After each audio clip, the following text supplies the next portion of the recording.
Hello, we seem to have gone live already with the quiz night this is the fourth lockdown quiz night that we've done here at the Crooked Spire, and I'm currently talking to nobody because nobody has tuned in yet, which is not too bad.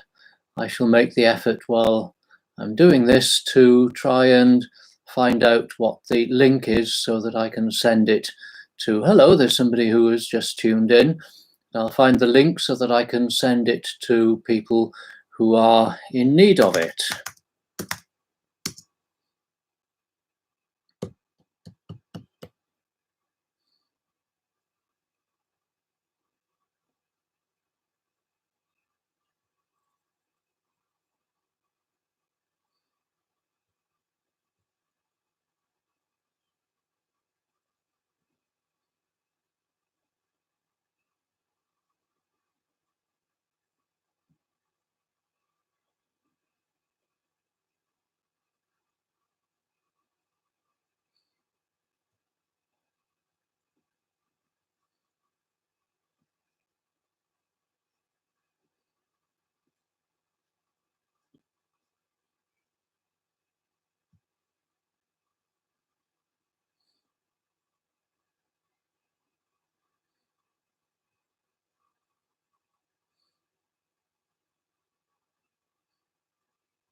And if you're just tuning in, I'm busily sending the direct link to people so that they know where to come to join the quiz. It's not 7:20 yet, as I'm getting things done nice and quickly.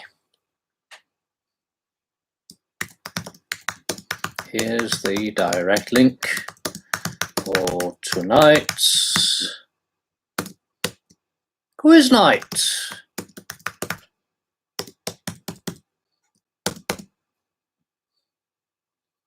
Put that in there. And it's basically showing a terrible picture of me. This is, well, I'm not as vain as I once was. And that's just gone out on Facebook.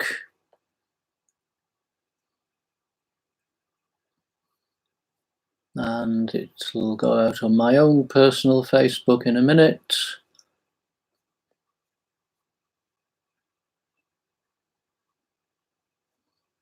Facebook is very slow and clunky these days. Maybe it's just that I tend to be using it more. I notice it more. Anyway, that's gone out on my Facebook. And I will put it out on the parish Twitter.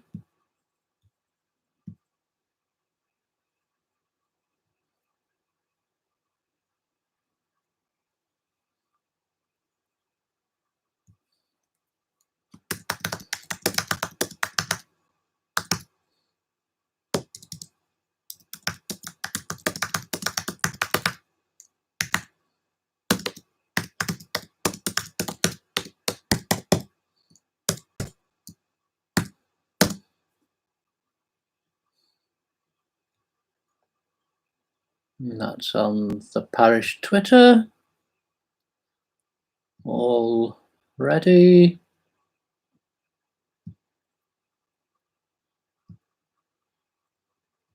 And I'll put it out on my Twitter. And then I'll come back and see how many people have joined us so far.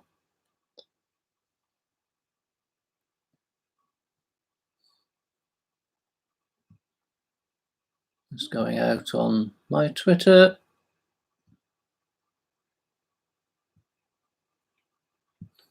And that's done. And we have 6 people. Hello, all 6 people who are watching. Can I remind you that you're very welcome to use the live chat to communicate. We've got Colin and Suzanne here and waiting. You're welcome to use the live chat to communicate, and if you prefer not to use the live chat, then you are very welcome to email using contact@crookedspire.org. That's contact@crookedspire.org.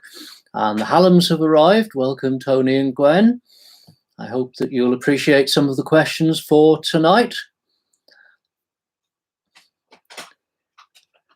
I'm hoping that people will score 60 to 70 tonight, but we will wait to see. There are quite interesting topics tonight. We have stationery and comedy greats and fish. Who chose these things? Popular music, Winston Churchill, Chesterfield, international food, theatre, cosmetics, and trivia. Took quite a lot to get some sensible questions and some decent answers on some of those topics. So it's quite fascinating. I quite enjoyed it again. And of course, when I came to print them out later on this afternoon, I looked very carefully and found that I put all the questions in on round one stationery and none of the answers. So I had to work hard on making sure that the answers were all ready.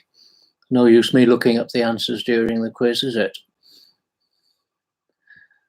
I think I ought to enjoy this experience at least as much as you.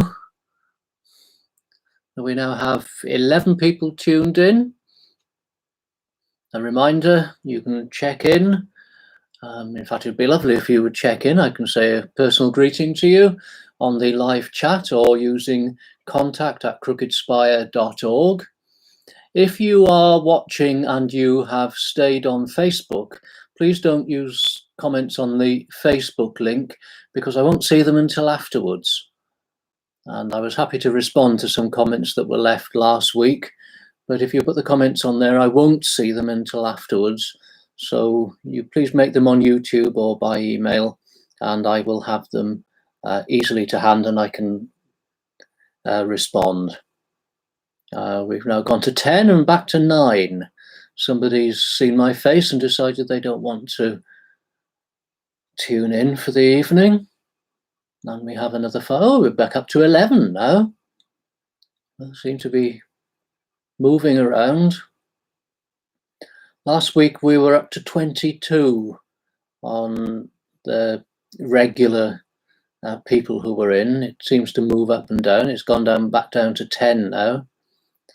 And some of those were couples. In fact, a good number of them were couples. Hello, Audrey, welcome. A number of those were couples, so I reckon we had between 35 and 40 people who were joining in, which was great. And I know the quiz is going to be fun because I know what some of the questions are. In fact, I know what all 100 questions are. By the end of this quiz, we will have covered 36 topics, bearing in mind that trivia has been a constant topic every week, and 400 questions. And the big question is, will people want another quiz next week? Things will have changed a little by next week. Hello, Daniel Adam. Great to see you.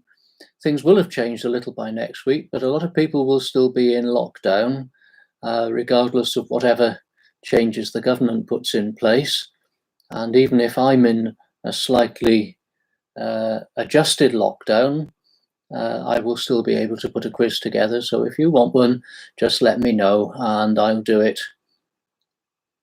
However, I don't particularly want to do one if nobody wants it. So that's not fishing for compliments, it's simply asking for the need. We're back up to 11 and we're on not quite on 7:27. I hope people are joining in. Reminder to those of you who are following the links that if you've decided to watch this just using the link which is on Facebook or Twitter, please don't put the comments on there because I won't see them until afterwards and therefore I won't be able to respond straight away. We say yes already. Okay. You don't know what I'm going to ask tonight. You might be fed up at the end of the evening. Of course, there may be some people just trying to work out what I'm going to bring in to drink after the first 5 rounds. I haven't made up my mind on that yet. My sideboard is full of ancient spirits which have been given me or which I've acquired in one way or another over the years. And most bottles tend to get breached every 4 or 5 years for a little nip of this or that. So there's plenty to choose between.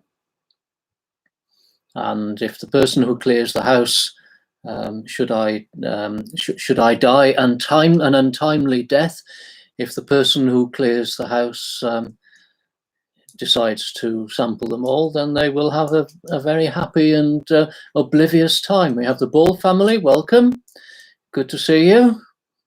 Looking forward to a great score from you tonight. And we're now up to 13. The digital clock says 1929.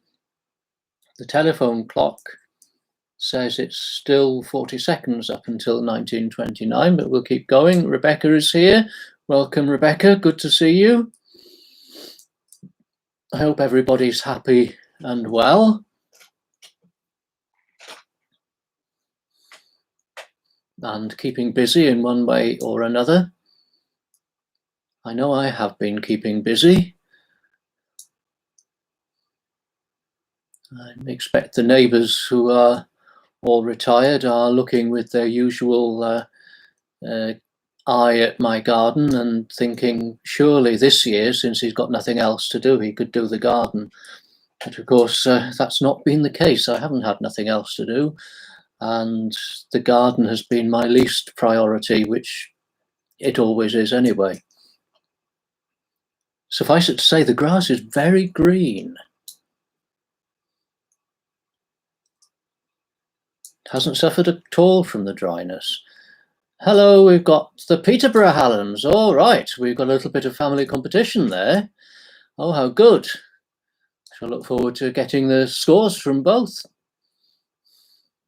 No conferring, please.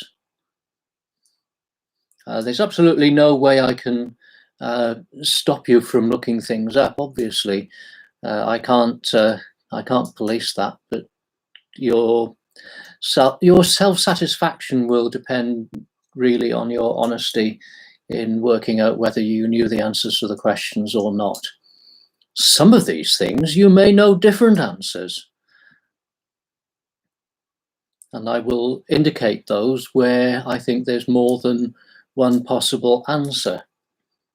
It's a fascinating group of topics. I'll go back over what the topics are. Hello, we've got John Gascoigne, who's glad to be here. The topics are stationery. You never knew stationery was that fascinating. Comedy greats, fish, popular music, Winston Churchill, Chesterfield, international food, theatre, cosmetics, and trivia. I had a request last week for some questions about Shakespeare, and you'll be pleased to know, if you are here, that there are 3 questions on Shakespeare. So we shall wait and see whether that's successful and well received. We're now moving on to 7:31.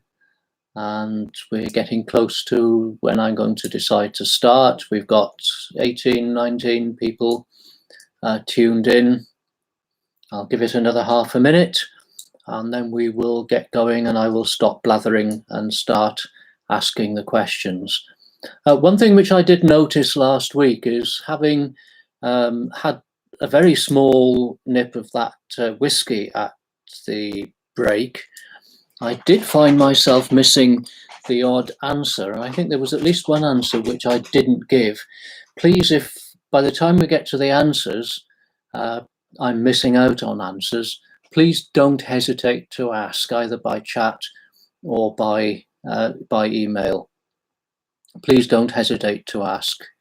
And also, if I happen to ask fewer than 10 questions in a round, then please don't hesitate to check up on me. Okay, I'm now going to make a start. I hope you're ready. I hope you've got pencil and paper ready if that's the way you're going to do it. And round one is the fascinating topic of stationery.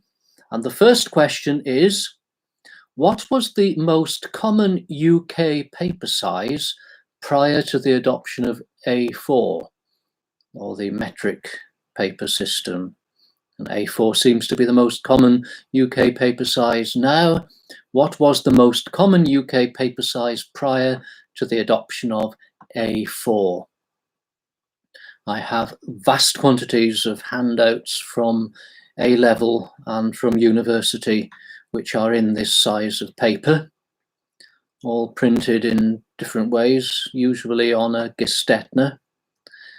What was the most common UK paper size prior to the adoption of A4? Question 2. Which pencil is softer? Think back to art and tech drawing. Which pencil is softer, HB or B4? Which pencil is softer, HB or B4? I think pencils are still popular enough for you to be able to get these different grades of pencil, although I think there is a new standard way. We've got Malcolm and Linda have remembered to join us this evening, and Tina is there. They did very well. They did the quiz the next day, with Tina keeping them under control, and they're here tonight. I hope you give the parrot the chance to answer a question as well. So question 2 is, which pencil is softer, HB or B4? Question 3, what is the proprietary name for Parker's ink? What is the proprietary name for Parker's ink? This is a very rare thing. This is my Parker 61 Flighter fountain pen. You can't get a fully hooded fountain pen for love nor money today. I don't think they're made any longer. And the way I write so far down the pen that if I don't have a fully hooded nib, I get ink all over me. And of course it is Parker's proprietary ink in this Parker pen. What is the proprietary name for Parker's ink? Question 4. What colour is standard registrar's ink? What colour is standard registrar's ink? That's one for those of us who've had to use the stuff. Fortunately, you don't have to use standard registrar's ink any longer. You simply have to use any indelible or archive standard ink, and most good inks are that good. What colour is standard registrar's ink? Question 5. What is the texture of laid paper? What is the texture of laid paper? Hello, Helen. Welcome. I hope you enjoy the quiz and do well. There are 2 principal types of good paper which you can buy either for writing or printing. Some paper is woven and some paper is laid. And the question 5 is, what is the texture of laid paper? Question 6. This is easy. Does a laser printer use ink or toner? Does a laser printer use ink or toner? So that's just a 2-way multiple choice question. Does a laser printer use ink or toner? Question 7. And here I've already had a memory come through by email from Jill, which fits question 7. What solvent was used on a Banda copier? What solvent was used on a Banda copier? I remember happy German lessons spent sniffing freshly banded German literature notes, all of which I still got, much to the embarrassment of my former German teacher. What solvent was used on a Banda copier? Question 8. And here's a question which you may have varying answers for, but I have two standard answers. How long was a standard typewriter ribbon? How long was a standard typewriter ribbon? You remember those things? They were before word processors, and you couldn't correct your mistakes that easily. Do you remember Tipp-Ex? I'm not sure whether you can still buy Tipp-Ex. I think you probably can. The Barons are here. Good to see you. How long was a standard typewriter ribbon? Question 9. What was the most common form of shorthand? What was the most common form of shorthand? We now have 24 people. I don't think we've been up to 24. That's good. Question 9 is, what was the most common form of shorthand? My mother was actually quite good at this. She had a very good speed at this. Question 10. How much did it cost to post a postcard in the last year when there was a separate rate for them? There used to be a separate postage rate for postcards, and question 10 is, how much did it cost to post a postcard in the last year when there was a separate rate for them? This country was a very early adopter of standard rates for postcards and letters. Most continental countries took a very long time to abolish the postcard rate. And of course, when there was a postcard rate, it paid you to send messages on postcards and things like that rather than writing a letter, because it was cheaper to post and you didn't have to write so much. How much did it cost to post a postcard in the last year there was a separate rate for them? Okay, to go back over that round.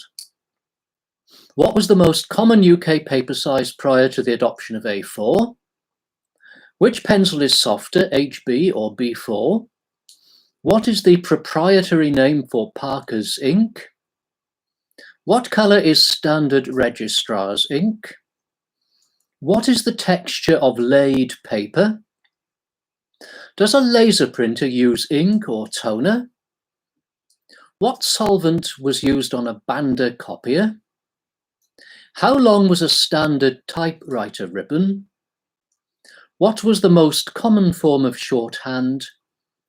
And how much did it cost to post a postcard in the last year when there was a separate rate for them? So that's question 1. Never knew how interesting stationery was, did you? We go on to round 2 then, which is comedy greats. And here's one of the great comedy duos. Question 1. Which studio made the Laurel and Hardy short films? Which studio made the Laurel and Hardy short films?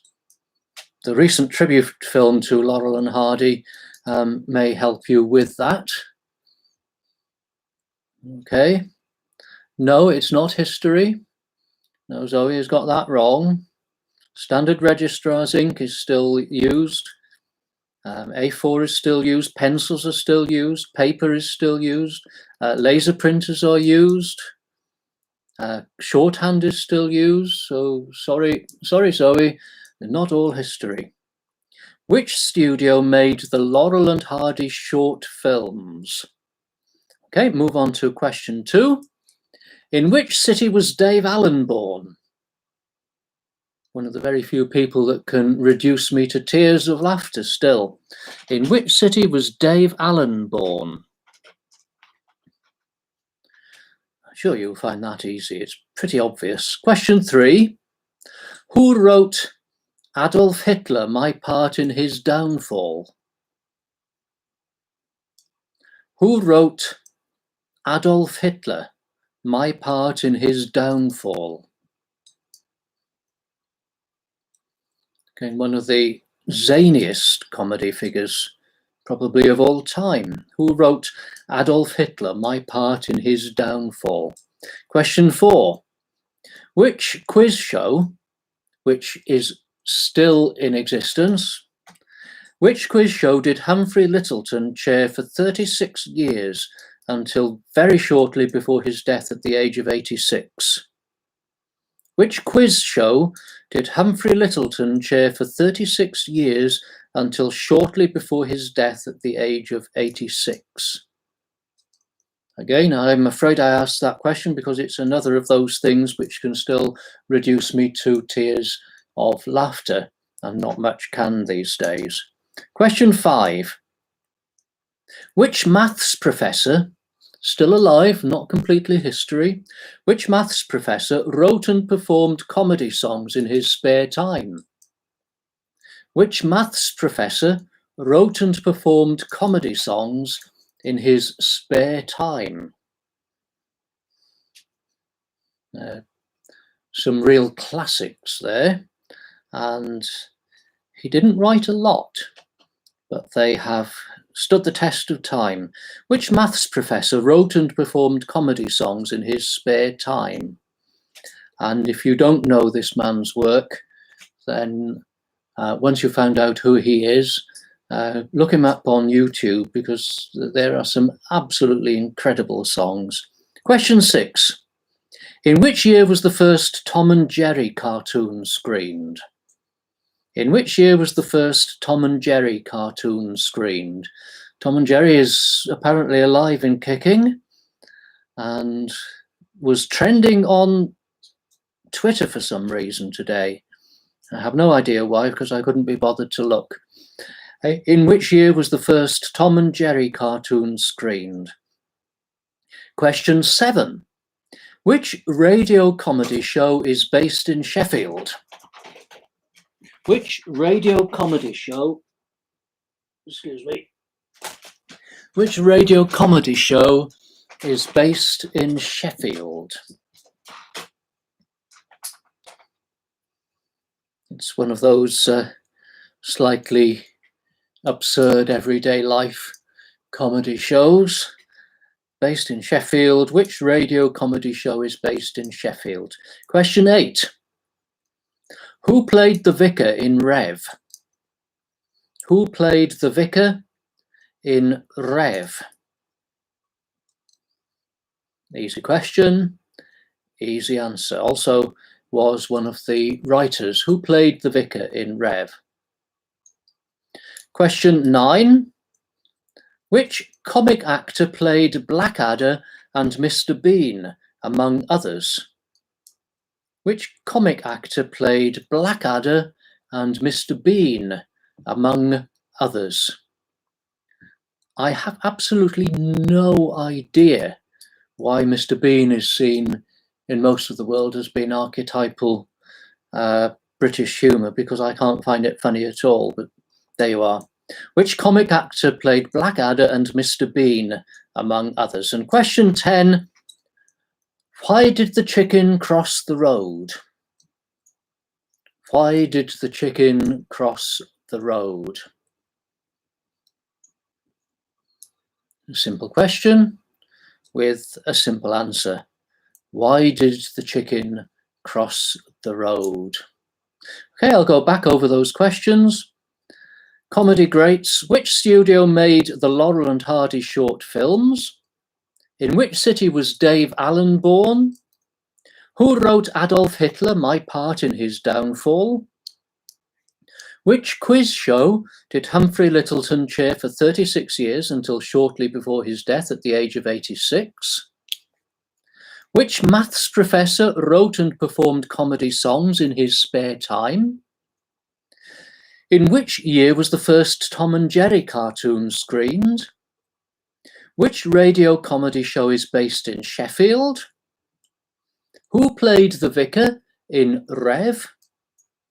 Which comic actor played Blackadder and Mr. Bean, among others?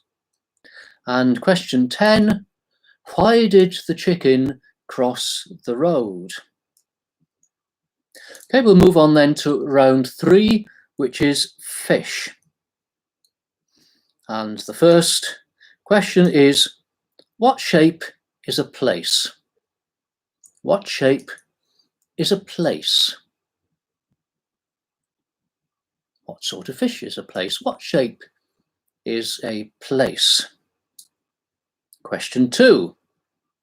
Which fish is most widely farmed in Scotland and Norway? Which fish is most widely farmed in Scotland and Norway? Question 3. Which fish is used for making kippers? Which fish is used for making kippers? Now, having started with 3 very easy questions, this one is possibly not so easy. Question 4. Which nation won all 3 Cod Wars? Which nation won all 3 Cod Wars? You may remember the Cod Wars over fishing rights in the North Atlantic. Which nation won all 3 Cod Wars? Question 5.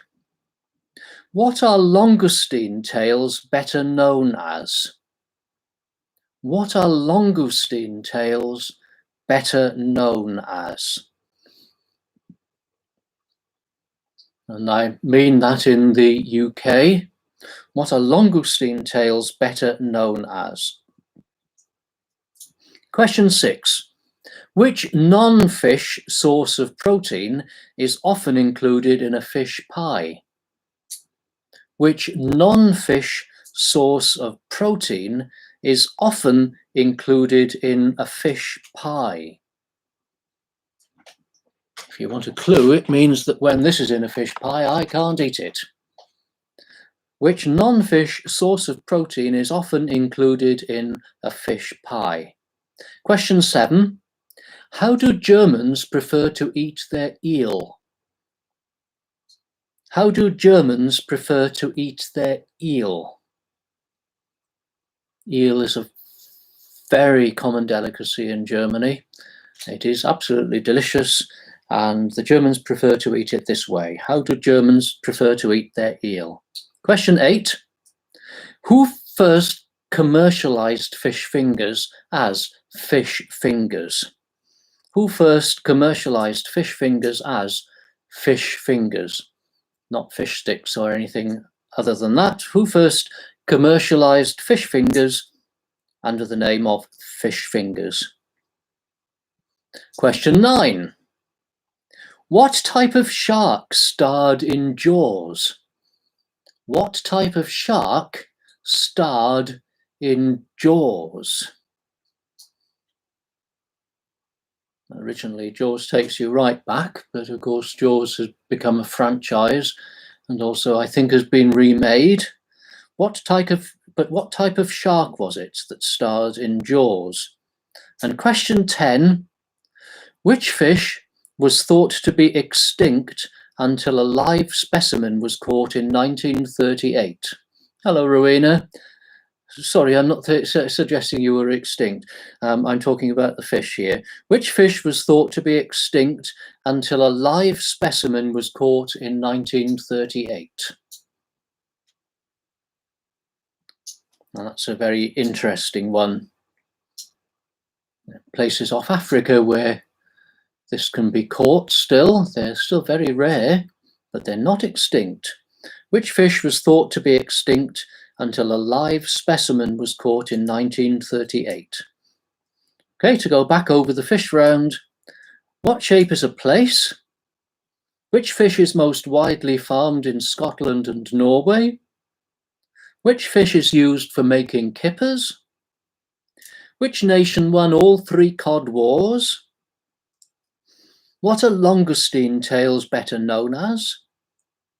Which non-fish source of protein is often included in a fish pie? How do Germans prefer to eat their eel? Who first commercialized fish fingers under the name of fish fingers? What type of shark was the star in Jaws? And which fish was thought to be extinct until a live specimen was caught in 1938? Okay, then we'll move on to round 4, which is popular music.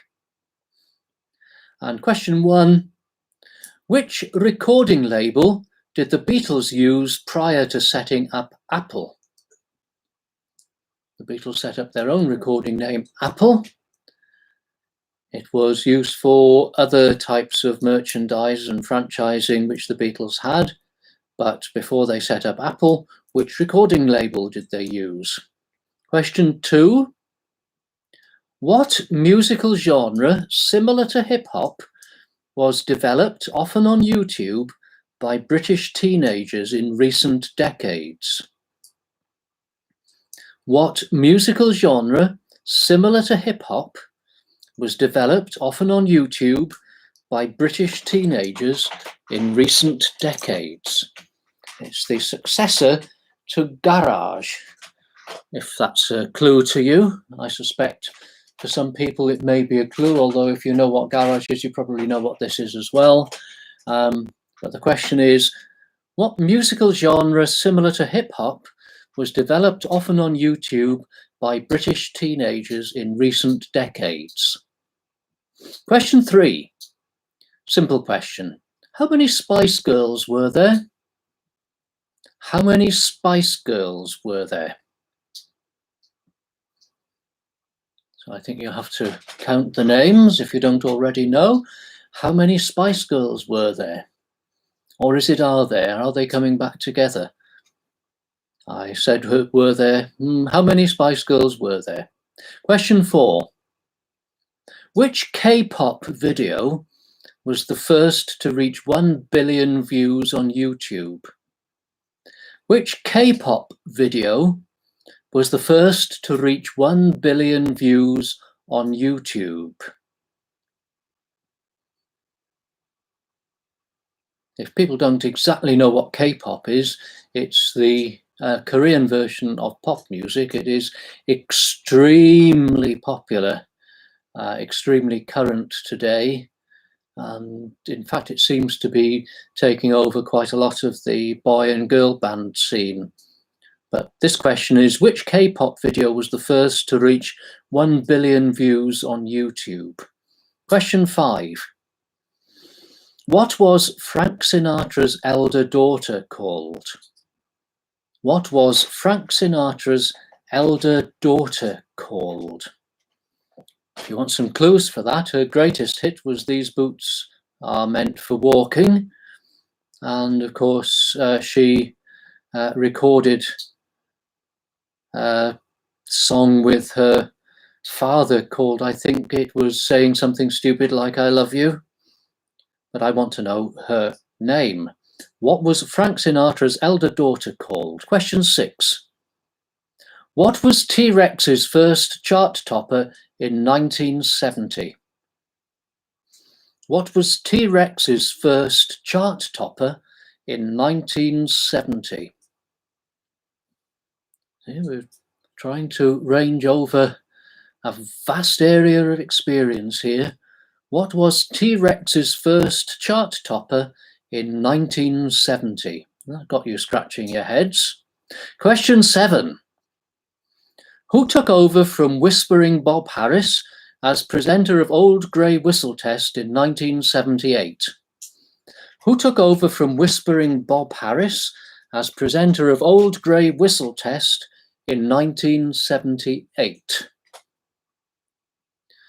If Colin McKenna can't answer that one, well, I don't know. Who took over from Whispering Bob Harris as presenter of Old Grey Whistle Test in 1978?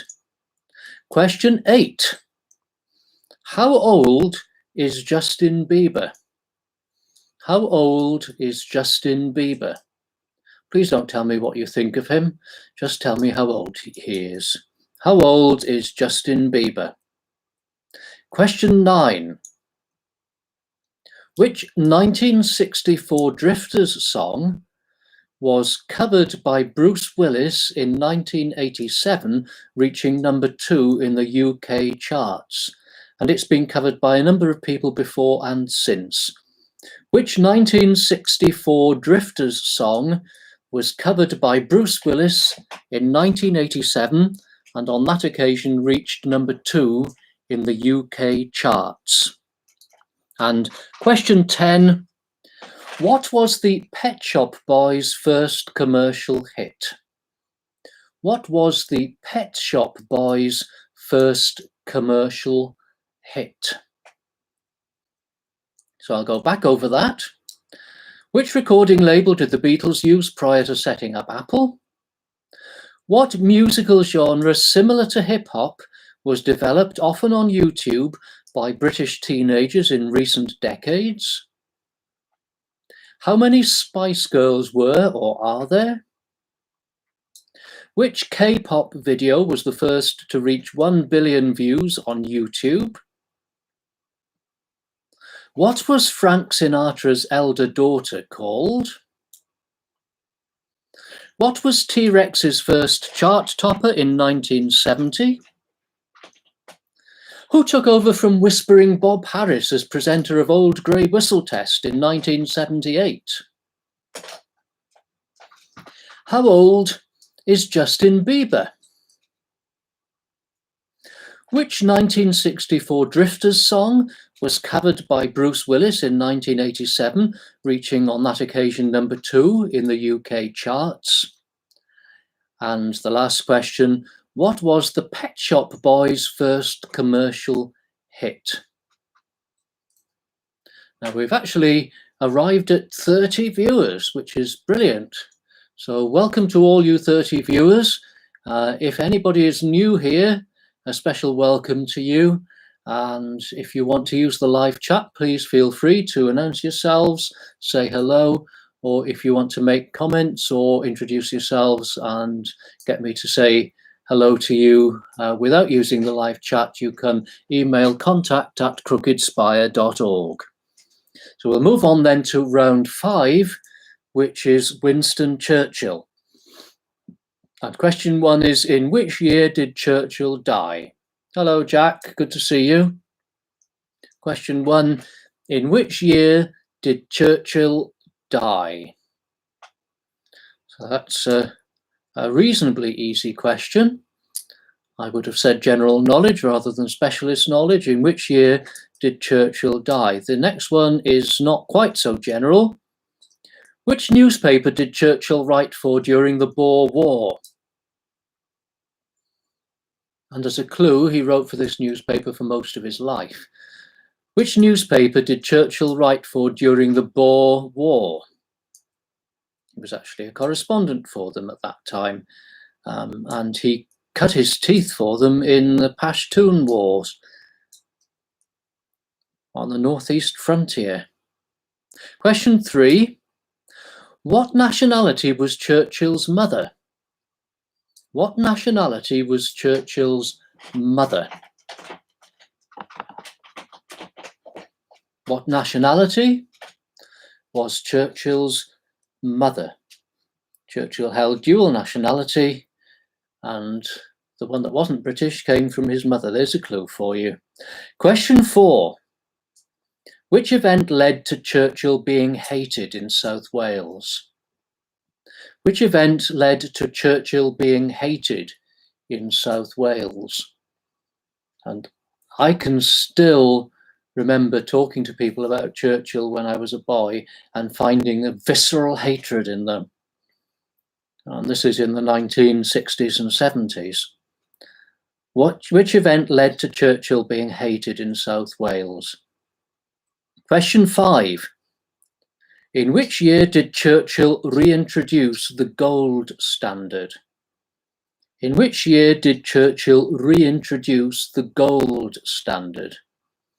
This was the disastrous policy whereby the currency was tied to the value of gold and therefore could not be adjusted in its international value. In which year did Churchill reintroduce the gold standard? Question 6. What was Churchill's favourite champagne? What was Churchill's favourite champagne?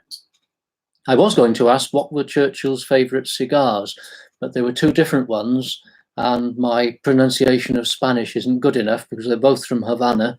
So I decided to ask a very something there's a very clear answer to. What was Churchill's favourite champagne?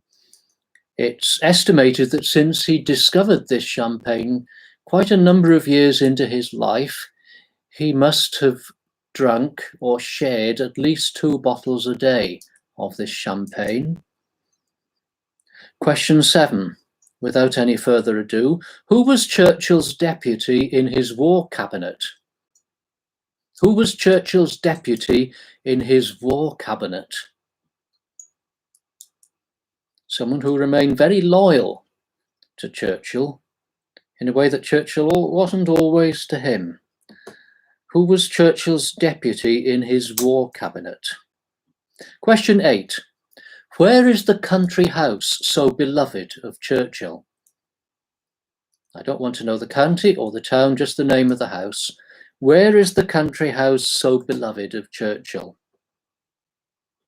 The place where some of the romanticised films and TV series put him as looking out at the view and thinking that this is the view that he has to defend.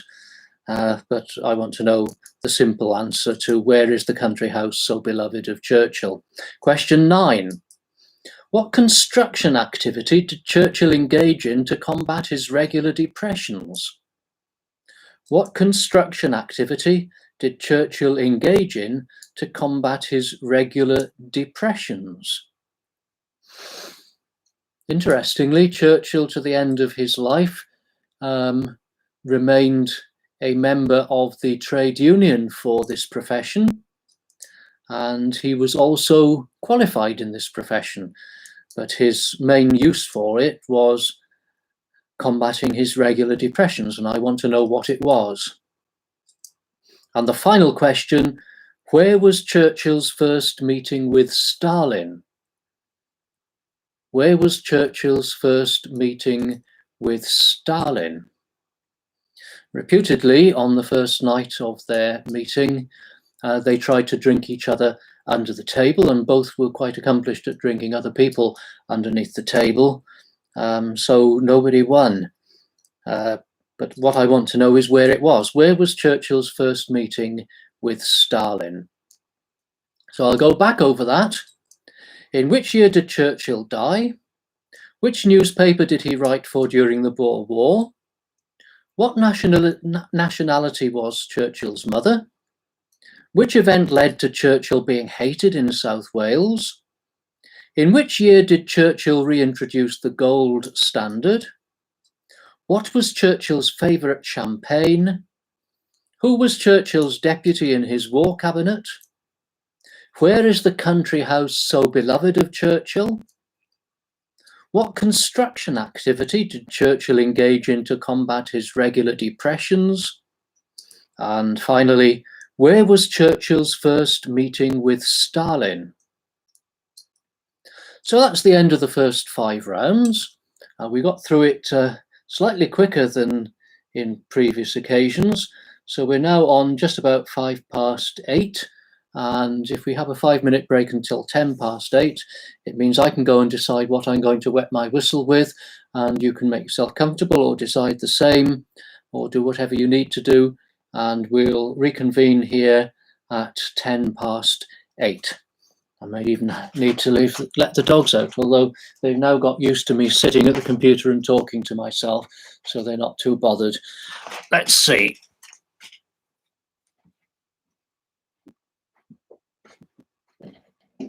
Hello, Louis. Hello. What are you doing? Good boy.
here I am again, and I found something which I've decided to wet my whistle with, and it is this. It is wonderful stuff, very good for settling the stomach. Since I've brought a couple of squares of chocolate with me, my stomach will probably need to be settled. It's also very good for clearing the throat. It's made with bitter herbs and mint. It is a typical Italian Amaro, but it's one of the more bitter ones. Some of them are quite sweet. You'll notice that Louis has decided to join us. I don't know how long he will stay, but he's there on the carpet behind. I turned the light on in the hope that you will get... Linda says you couldn't see the label. Okay, I'll hold it at a distance and hold it still so that it catches. Can you see that now?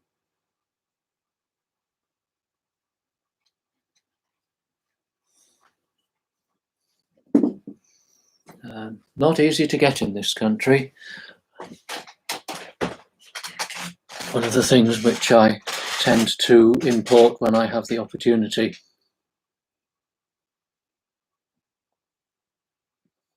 Cheers. Very good. Okay, well, we've gone past 8:10, so we better get going again. If everybody's ready, here's round 6, which is Chesterfield. Apologies to anybody who is tuned in who isn't from Chesterfield, but there had to be a round on Chesterfield, really. And I set myself the target of seeing if I could find some questions which Tony Hallam wouldn't know the answer to. I'm not sure whether I will get this, but we'll see. Question 1. What is the emblem of Chesterfield? And yes, Tony, there are lots of questions here you'll be able to answer, but I think I've got 1 or 2 posers too. Question 1. What is the emblem of Chesterfield? On the arms of Chesterfield, there is a magpie and something else, but this is the thing which is in the middle. It's also on the bottom of the verge from the parish church. It's never particularly clear why this is the emblem of Chesterfield, because it's extremely unusual. What is the emblem of Chesterfield? Question 2. How many Chesterfields are there in the USA? How many Chesterfields are there in the USA? Now, there's an interesting question for you. How many Chesterfields are there in the USA? I once looked to see how many of my hometown Pontypool there were in the USA and Canada. There are 3. I discovered that because one of them was where they had made a horror film, that it's known mainly in the USA for this particular awful horror film. So I wish I hadn't asked then. How many Chesterfields are there in the USA? Question 3. In which year was Chesterfield granted its market charter? In which year was Chesterfield granted its market charter?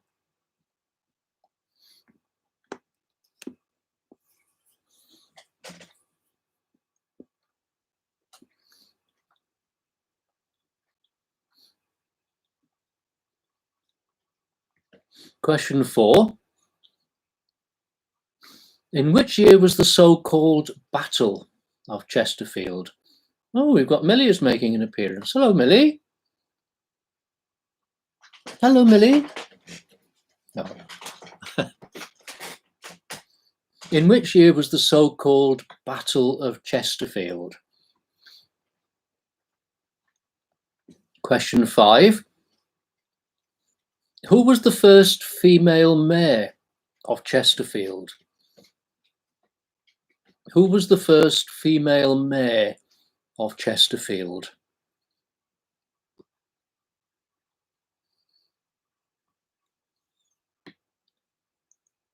She was the nemesis of one particular of my predecessors. Who was the first female mayor of Chesterfield? Question 6. How many civil parishes are there within the borough of Chesterfield? And I mean active, actual civil parishes, not theoretical. How many civil parishes are there within the borough of Chesterfield? Question 7. What used to be made on the site now occupied by the ProAct Stadium and Tesco Extra? What used to be made on the site now occupied by the ProAct Stadium and Tesco Extra?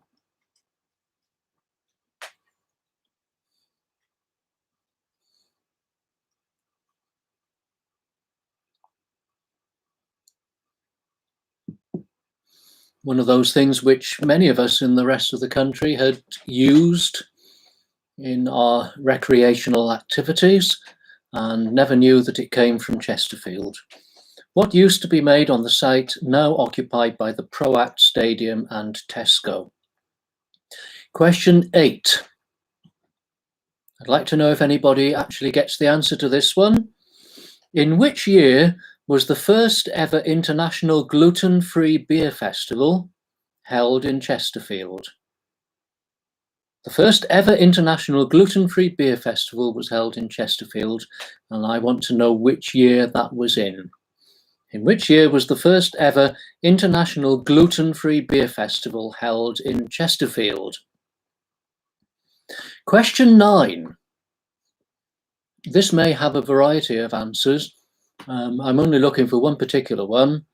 What is the local nickname for Barbara Hepworth's carved reclining form?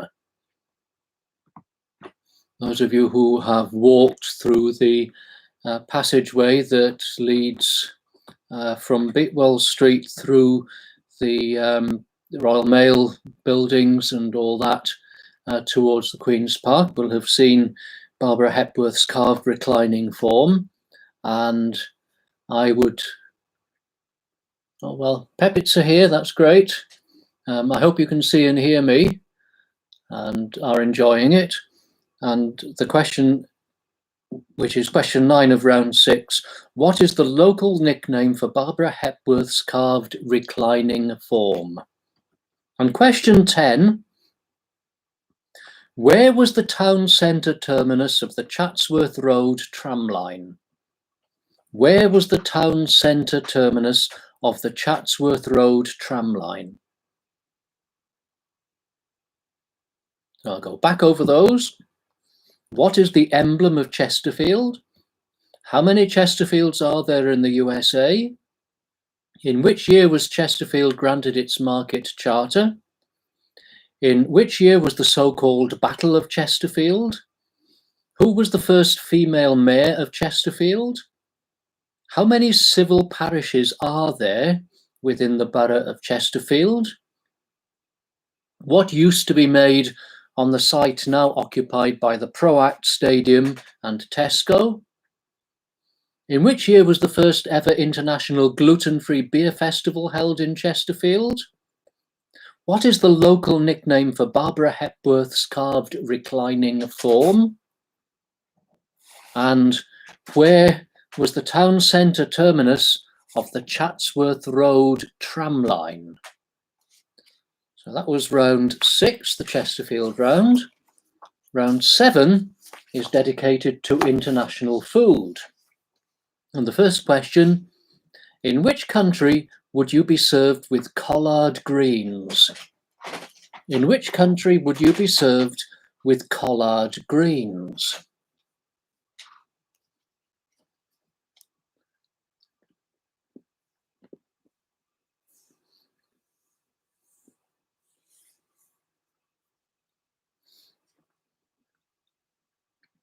In which country would you be served with collard greens?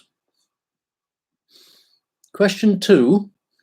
What cheese is traditionally used in a Swiss fondue?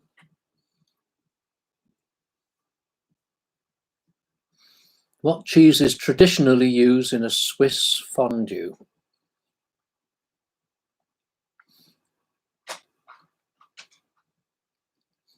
terrible thing, Swiss fondue, or at least the version of it which tended to be at dinner parties in the 60s and 70s. What cheese is used in a Swiss fondue? Question 3. In which country did sushi originate? In which country did sushi originate?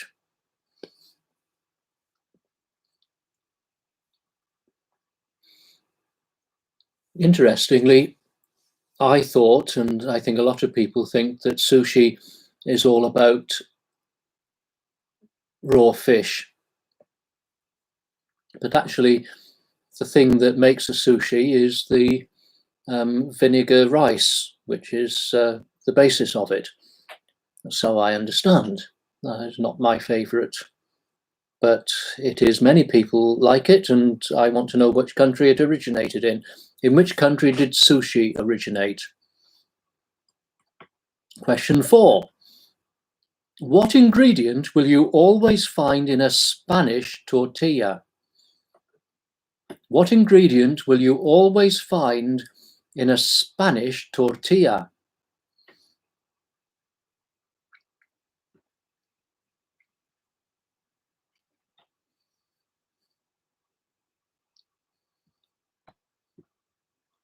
One of the problems I have with Spanish cuisine is that this particular ingredient appears far too often and I can't eat it. What ingredient will you always find in a Spanish tortilla? Question 5. What is Icelandic horkál made from? What is Icelandic horkál made from?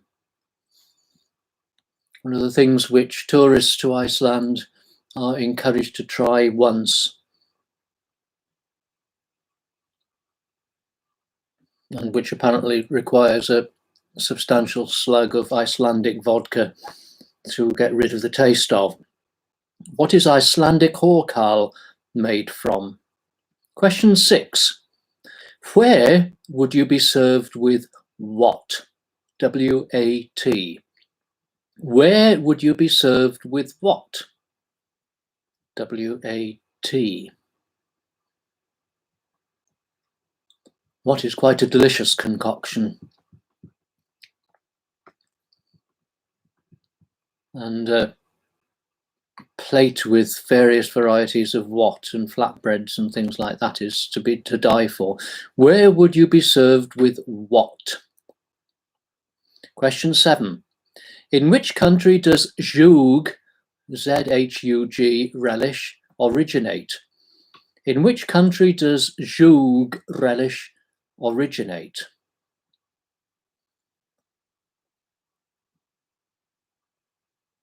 Not easy to buy good zhug relish. There is a version of it which is produced by Belazou and which is available in Sainsbury's, but is just not the same as what you'd get. I've not been in the country where this comes from, but it is very, very popular in Israel. And when I visited Israel, I developed a taste for this and brought some home.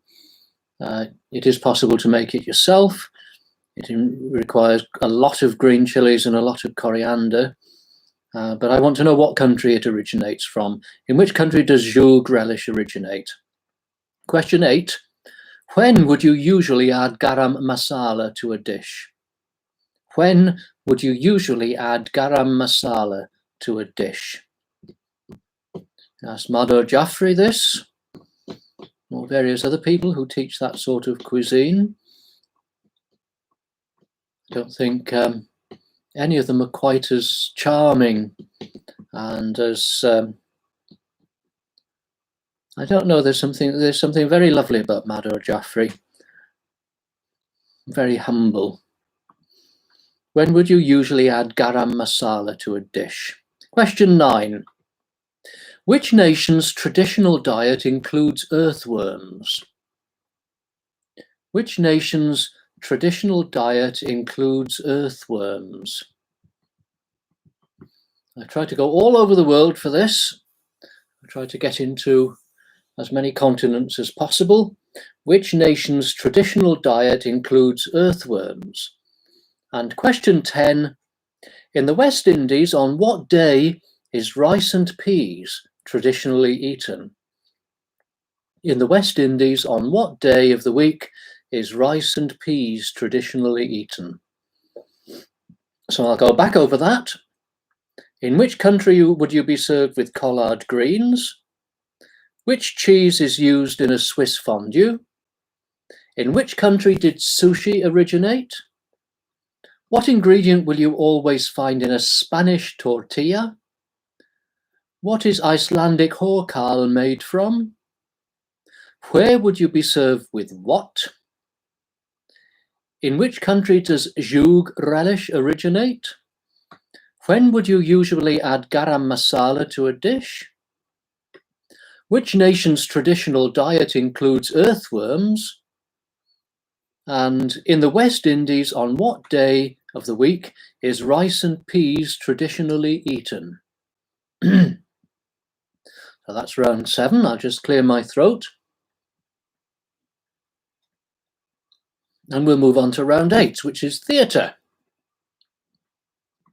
Question 1.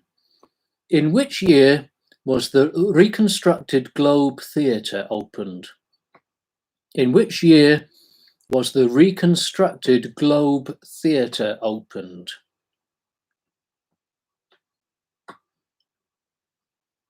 It's quite a magnificent achievement. I'm sure most of you or many of you have visited it. In which year was the reconstructed Globe Theatre opened? Question 2. What is the longest running show in the West End?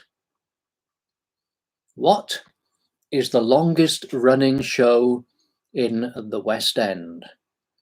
And I'm not going to tell you the answer yet, and I can't tell you the ending either. What is the longest running show in the West End? And I gave into the temptation of asking a linked question. It's like those crossword questions where it refers to the answer to another clue which you haven't yet got. Question 3, which Tom Stoppard play is a parody of that longest running show?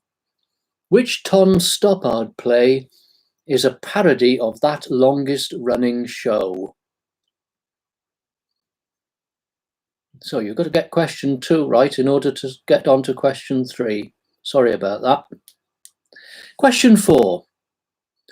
Who starred in the role of Madame Arcati in the original West End cast of Blithe Spirit? I'll give you a clue to this. She reprised the part in the film. Who starred in the role of Madame Arcati in the original West End cast of Blithe Spirit? Question 5.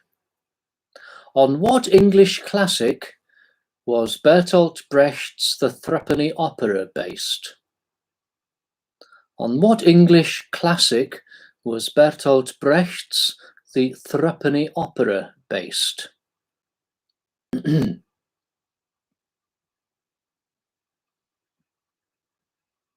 always end up getting stuck with earworms about Mac the Knife. And anyway, on what English classic was Brecht's The Threepenny Opera based?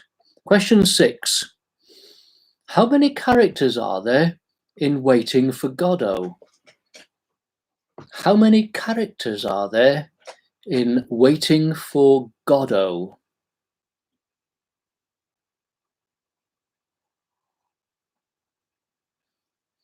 A Marmite play, if there ever was one. I want to know how many characters there are in it.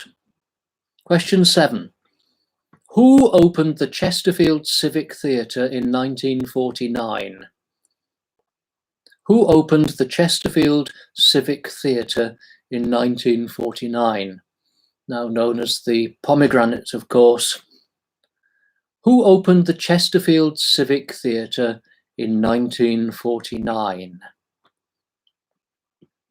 Question 8. Which Shakespearean character did Judi Dench play in her first professional performance?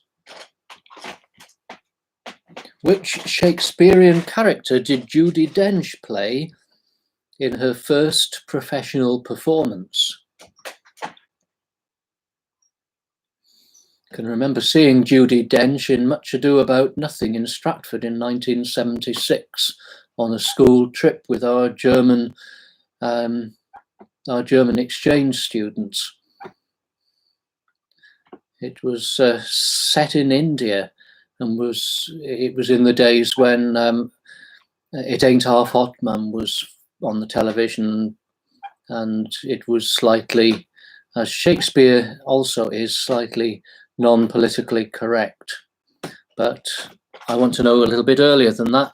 Which Shakespearean character did Judi Dench play in her first professional performance? Question 9. Which play has the famous stage direction, Exit Pursued by a Bear? Which play has the famous stage direction, Exit Pursued by a Bear?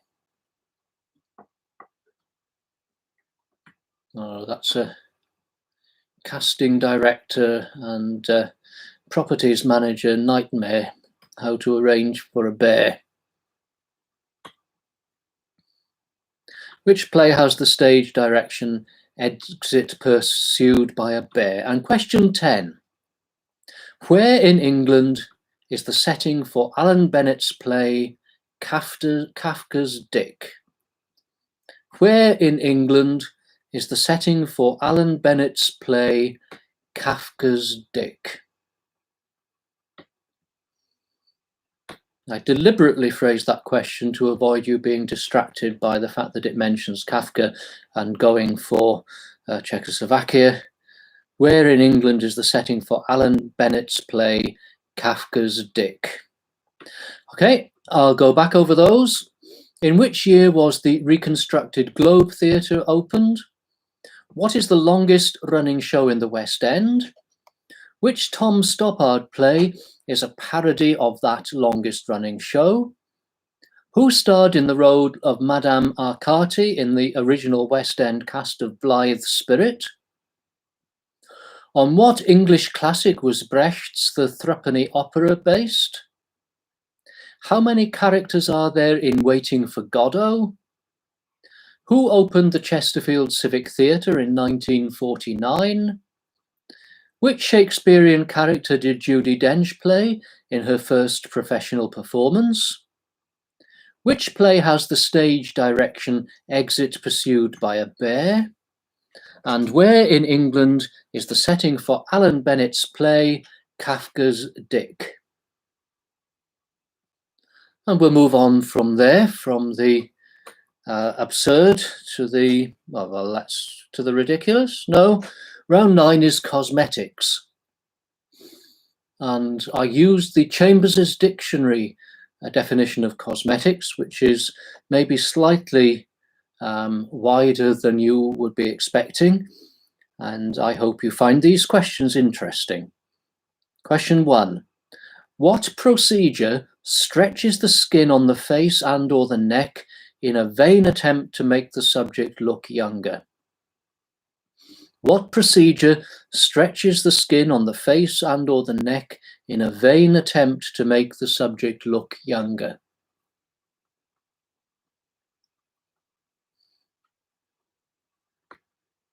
Impossible. It costs a lot of money, this. What procedure stretches the skin on the face and or the neck in a vain attempt to make the subject look younger? Question 2. What is the main ingredient of lipstick? What is the main ingredient of lipstick?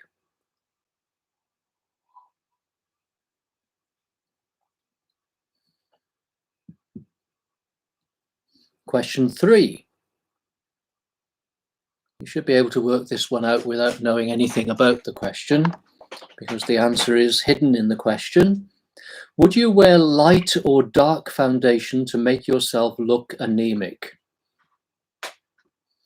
Would you wear light or dark foundation to make yourself look anemic?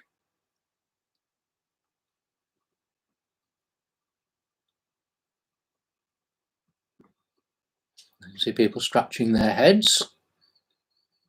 Would you wear light or dark foundation to make yourself look anemic? Question 4. What is guy liner? G-U-Y-L-I-N-E-R. What is guy liner?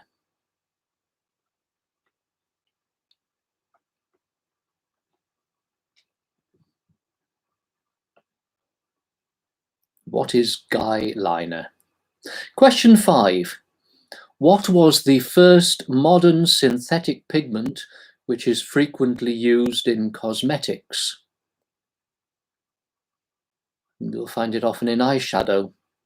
What was the first modern synthetic pigment frequently used in cosmetics?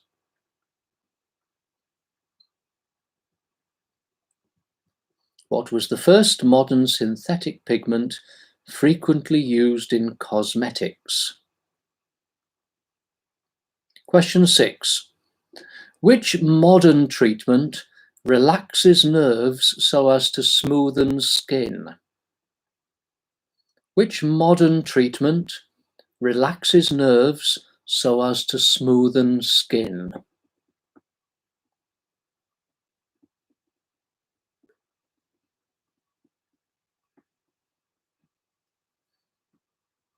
Question 7.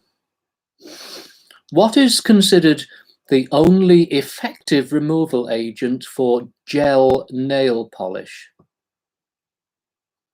Be careful here, I said gel nail polish, not ordinary nail polish. What is considered the only effective removal agent for gel nail polish? Question 8, yes or no answer. Can you get a cosmetic nose job on the NHS? Can you get a cosmetic nose job on the NHS? And I'm looking for the answer yes or no. Can you get a cosmetic nose job on the NHS? Question 9. Which poison did Queen Elizabeth I apply to her face? Which poison did Queen Elizabeth I apply to her face? Recent revisionist historians have challenged this, but using conventional history, which poison did Queen Elizabeth I apply to her face? And question 10, what type of makeup is the most used by men? What type of makeup is the most used by men? So I'll go back over that round. What procedure stretches the skin on the face and or the neck in a vain attempt to make the subject look younger? What is the main ingredient of lipstick? Would you wear light or dark foundation to make yourself look anemic? What is guy liner? What was the first modern synthetic pigment frequently used in cosmetics? Which modern treatment relaxes nerves so as to smoothen skin? What is considered the only effective removal agent for gel nail polish? Can you get a cosmetic nose job on the NHS? Which poison did Queen Elizabeth I apply to her face? And what type of makeup is the most used by men? So, either sadness or relief, we move on to the last round, round 10, which is trivia. And question 1, how much is a standard first class stamp? And I won't accept the answer too much. How much is a standard first class stamp? Question 2. What is the anytime first-class rail fare from Chesterfield to St Pancras? What is the anytime first-class rail fare from Chesterfield to St Pancras? It's the only first-class, well, the only rail fare that will take you on any train is the anytime fare. And what is it from Chesterfield to St Pancras in first class? Question 3. Which anniversary of VE Day is being marked on Friday? Which anniversary of VE Day is being marked on Friday?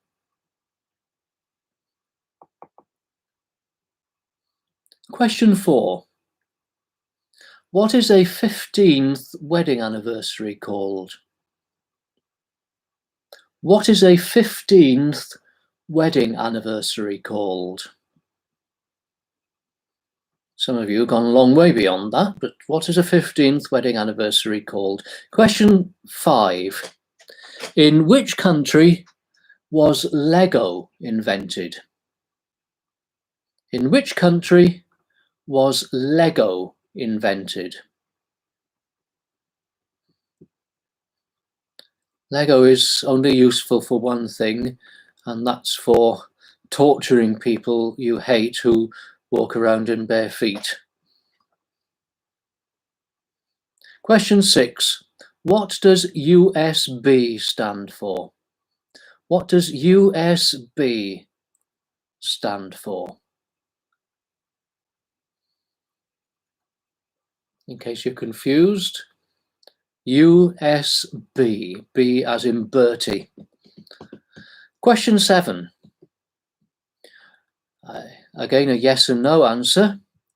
Was there a queue to get into Chesterfield Sainsbury's at 1:40 p.m. today? Was there a queue to get into Chesterfield Sainsbury's at 1:40 this afternoon? Yes or no? Question 8. Which veteran Labour politician was born and brought up in Clay Cross? Which veteran Labour politician was born and brought up in Clay Cross?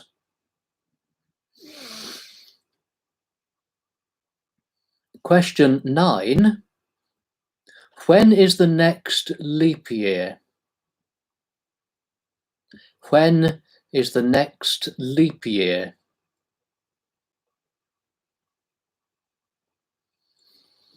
And question 10. When was the last leap second? Yeah, you didn't know, you may not have known they existed, but they do. When was the last leap second? I'll tell you what leap seconds are. They are added to compensate for the fact that the atomic clock is constant and the circulation of the Earth together with its going around the Sun is not a constant, and it speeds up and slows down from time to time. It varies from time to time infinitesimally, but an atomic clock, of course, doesn't. So a leap second is sometimes added to compensate. I want to know when was the last leap second. So I'll go back over the trivia round and then we'll have a bit of a break and then come back for the answers. How much is a standard first class stamp? What is the anytime first class rail fare from Chesterfield to St Pancras? Which anniversary of VE Day is being marked on Friday? What is a 15th wedding anniversary called? In which country was Lego invented? What does USB stand for? Was there a queue to get into Chesterfield Sainsbury's at 1:40 this afternoon? Which veteran Labour politician was born and brought up in Clay Cross? When is the next leap year? And when was the last leap second? Okay, I'll give you until 10 to 9 to go back, to make yourselves comfortable, to get yourselves another drink, to check your answers, to ask me either via the live chat or via email if there are any questions that you missed and you want me to go back over. What was question 10 in the cosmetics round? Question 10 in the cosmetics round was,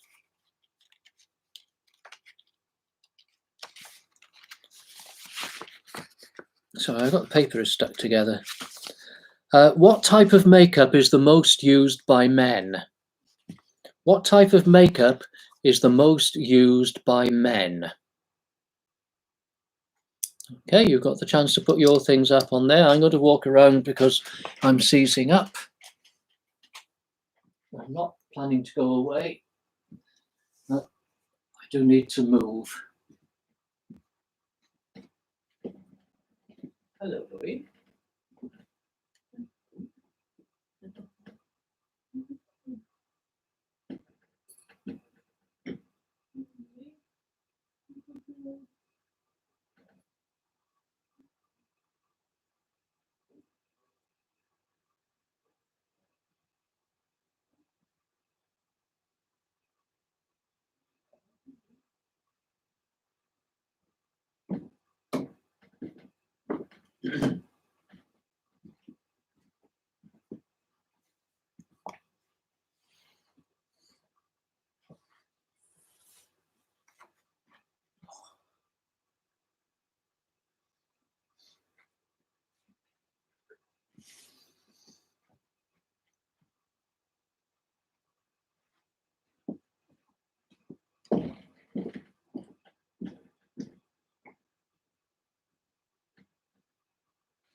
I don't know how you're feeling as to how you've done.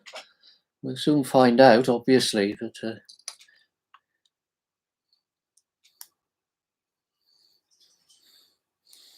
I hope you found it interesting so far. And don't forget, if you don't know the answer, to follow Robert Robinson's always famous line from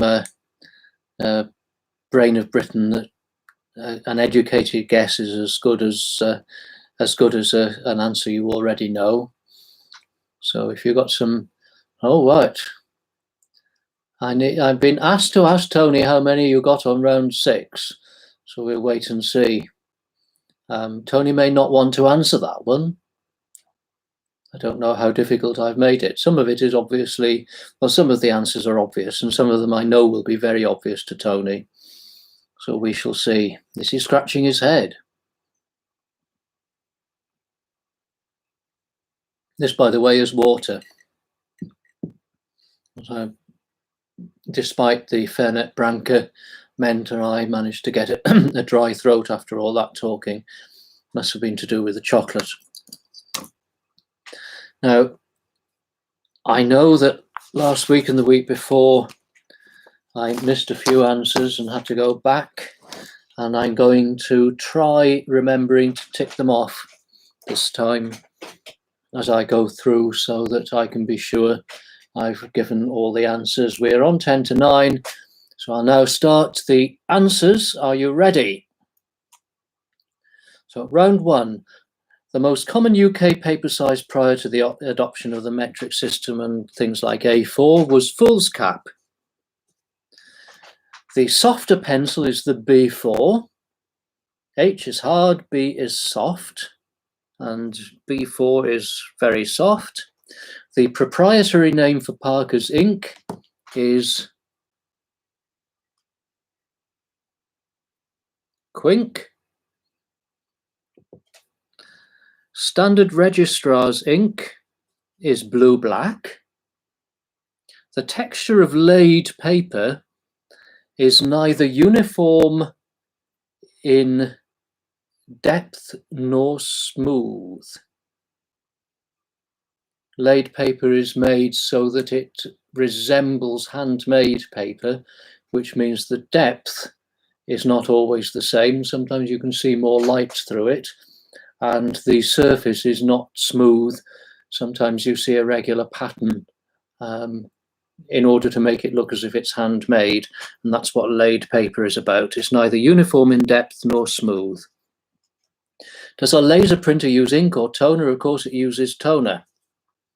The standard solvent for a Banda copier was made up of 50-50 isopropanol and methanol.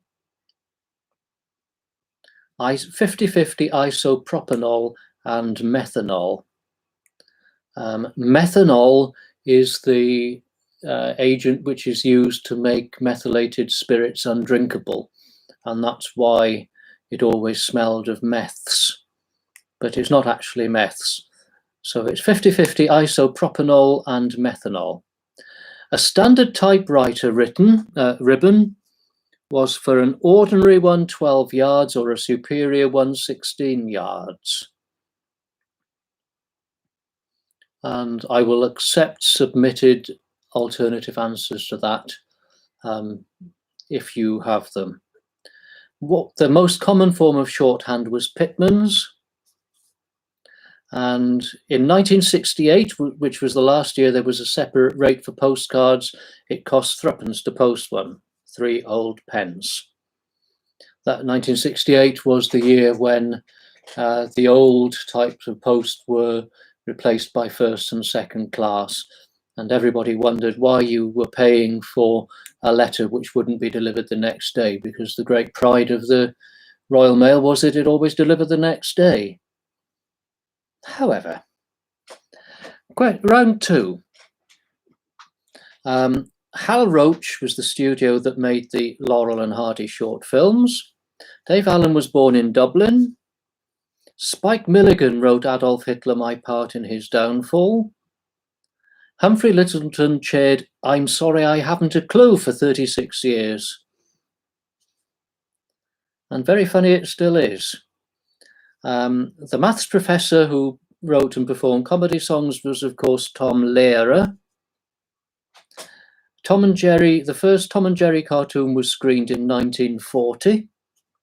If you put 1941, I'll accept that, because the first cartoon which was screened was not actually called Tom and Jerry. But that was the first actual of the Tom and Jerry series. But I'll accept 1941 if you got that. The radio comedy show based in Sheffield is The Shuttleworths. The Vicar in Rev was played by Tom Hollander. Rowan Atkinson played Blackadder and Mr. Bean. And the chicken crossed the road traditionally to get to the other side. If you have an answer that makes me laugh, I will accept it. But otherwise, that's the answer. Okay, we'll move on to round 3. A place is a flatfish. Salmon is the most widely farmed in Scotland and Norway. Herring is used for making kippers. Iceland won all 3 cod wars with the UK. Longestine tails are better known as scampi. The non-fish source of protein in a fish pie is hard-boiled eggs, which is why I can't eat them. Germans prefer to eat their eels smoked, and delicious it is too. The first commercialization of fish fingers as fish fingers was by Clarence Birdseye. And the idea of fish fingers was suggested by ladies who worked in his factory. The shark who starred in Jaws was a great white shark. And the extinct, or the fish which was thought to be extinct until 1938, was the coelacanth. Okay, we'll move on to round 4, which is popular music. The Beatles recorded for Parlophone before they set up Apple. The musical genre successor to garage, which was developed in recent decades by British teenagers, is grime. There were, and probably still are, 5 Spice Girls. The K-pop video, which was the first ever to reach 1 billion views on YouTube, was the awful Gangnam Style. Frank Sinatra's elder daughter was called Nancy. Maybe still is. T-Rex's first chart topper in 1970 was Ride a White Swan. Annie Nightingale took over from Whispering Bob Harris in 1978 as the presenter of the Old Grey Whistle Test. Justin Bieber is 26. Can you believe that? But that's true. The 1964 Drifters song, which was covered by Bruce Willis in 1987, is Under the Boardwalk. And the Pet Shop Boys' first commercial hit was West End Girls. So, move on to round 5. Churchill died in 1965. He wrote for the Daily Telegraph. His mother was from the USA. The event that led to Churchill being hated in South Wales was the fact that he sent the army against the Tonypandy rioters in October 1910. Churchill reintroduced the gold standard in 1925. His favourite champagne was Pol Roger. His deputy in the War Cabinet was Clement Attlee. His beloved country house was, of course, Chartwell. He engaged in building walls to combat his regular depressions. And his first meeting with Stalin was in Moscow in 1942. So the answer to the question is Moscow. Round 6. The emblem of Chesterfield is, of course, the pomegranate. There are, believe it or not, 19 Chesterfields in the USA. Chesterfield was granted its market charter in 1204. The so-called Battle of Chesterfield was in 1266. The first female mayor of Chesterfield and nemesis of Talbot Dilworth Harrison was Violet Markham. There are currently 2 functioning civil parishes within the borough of Chesterfield, Brimington and Staveley. The site where the Proact Stadium and Tesco used to house Dima Glass, and together with Ravenhead Glass, they were the makers of the Dimple beer glasses. Among other types of glass.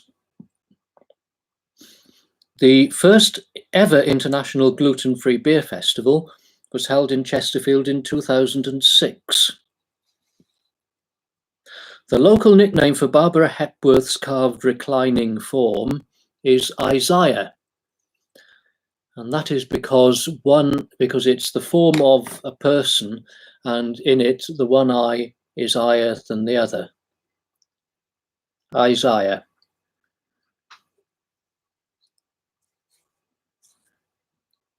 And the town centre terminus of the Chatsworth Road tramline is low pavement. So there are those 10 questions. Go on to round 7. You would be served with collard greens in the USA. That's where they come from. Raclette is used in the Swiss fondue. Sushi originated in Japan. The ingredient you'll always find in a Spanish tortilla is egg, because it is an omelette. Icelandic horkal is made from fermented shark meat and apparently smells very strongly of ammonia. Ethiopia would be where you'll be served with wat, because wat is a type of stew. Zhoug relish originates in the Yemen. You would usually add garam masala to a dish towards the end of cooking so that the spices retain the freshness of their flavor. Different type of flavor from the spices which you roast prior to in the first parts of cooking. The nation whose traditional diet includes earthworms is the Maori. And in the West Indies, rice and peas is traditionally eaten on a Sunday. Okay, we move on to theatre. The reconstructed Globe Theatre was opened in 1997. The longest running show in the West End, of course, is The Mousetrap. I did give you a slight clue to that. And the Tom Stoppard play, which is a parody of The Mousetrap, is The Real Inspector Hound. The classic Madame Arcati, both in the original West End cast and in the film cast of Blithe Spirit, was Margaret Rutherford. Brecht's The Threepenny Opera was based on John Gay's Beggar's Opera. There are 5 characters in Waiting for Godot. Kathleen Harrison opened the Chesterfield Civic Theatre in 1949. Judi Dench's first professional performance was as Ophelia. That was in Liverpool in 1957. The play, which has the stage direction Exit Pursued by a Bear, is The Winter's Tale. And Alan Bennett's play Kafka's Dick is predictably set in Yorkshire. So I've ticked all those off. I'll go on to cosmetics. The procedure which stretches the skin on the face of the neck is a facelift. Lipstick, its main ingredient is wax. Would you use light or dark foundation to make yourself look anemic? I think the obvious answer is light. Guyliner is the heavy use of eyeliner which is associated with the emo subculture of the goth culture. And emos are both male and female, but the males tend to use very, very heavy eyelines to make themselves look sad, because the emo subculture is all about sadness and self-recrimination and stuff like that. The first modern synthetic pigment, which is still frequently used in cosmetics, is Prussian blue. The modern treatment that relaxes nerves in order to smoothen skin is Botox. And believe it or not, Botox is the most potent poison known to humanity. So it has to be used very carefully. Botox, or the basic substance, causes botulism, but it is very, very poisonous. The only effective removal agent for gel nail polish is acetone. Can you get a cosmetic nose job on the NHS? No. The only nose job you can get on the NHS is if you can't breathe through it. Queen Elizabeth applied Venetian ceruse to her face to cover up the scars she got having had smallpox as a child. And Venetian ceruse consists of vinegar and lead. So lead is the poison which Queen Elizabeth applied to her face. That's responsible for that very white caked makeup which you see her wearing in paintings. And the type of makeup, believe it or not, most used by men is concealer. So if they have what they consider to be blemishes on their face, there are apparently quite a lot of men who like to use concealer to hide their blemishes. And trivia, a standard first class stamp now costs 76 pence. The anytime first class rail fare from Chesterfield to St Pancras is £145.50. The 75th anniversary of VE Day is being marked on Friday. The 15th wedding anniversary is called a crystal wedding. Lego was invented in Denmark. A USB is a universal serial bus, and it is a computer connection. Was there a queue to get into Chesterfield Sainsbury's at 1:40 this afternoon? Surprisingly, no. Dennis Skinner was born and brought up in Clay Cross. The next leap year is 2024, and the last leap second was on the 31st of December 2016 between 11:59 p.m. and 12 midnight. 1 second was added to the standard atomic time. So those are the answers. I'll hang on here for a little bit in case you missed any of them.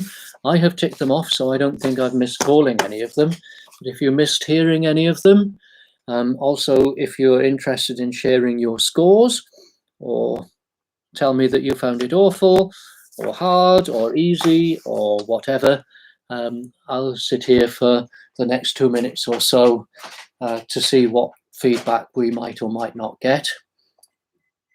And then I'm going to go and have a bath and go to bed.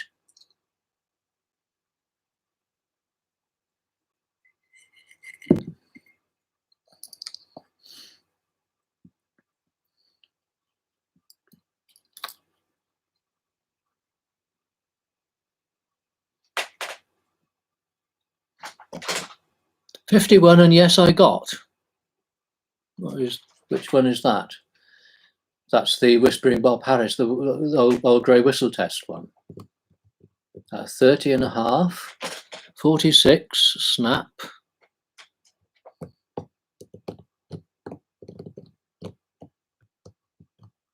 Annie Nightingale, yes, I thought you might get that one.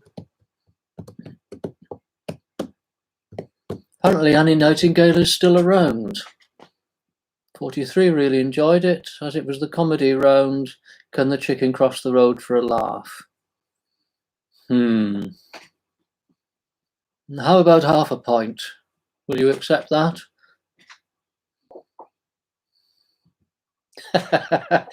Try to work out whether they'll accept that. I'm still waiting for any more feedback. I've had all the feedback so far by live chat. Not a lot too embarrassing to say, never mind. 37. Oh well. Would it be helpful in that quarter if I had a jazz round next week? From the quarter which just had 37. 52. I thought this was easier than last week. Oh, dear me. No, blah, blah, no. What's Tim Ball saying no to? Only 40. Made me laugh. No idea what Tim Ball is saying no to. 46, no.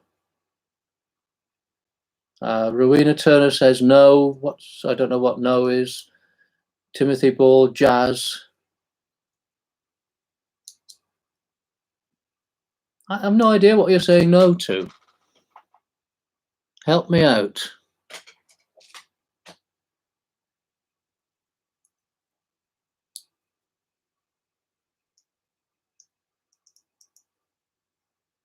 Help me out. What are you saying no to?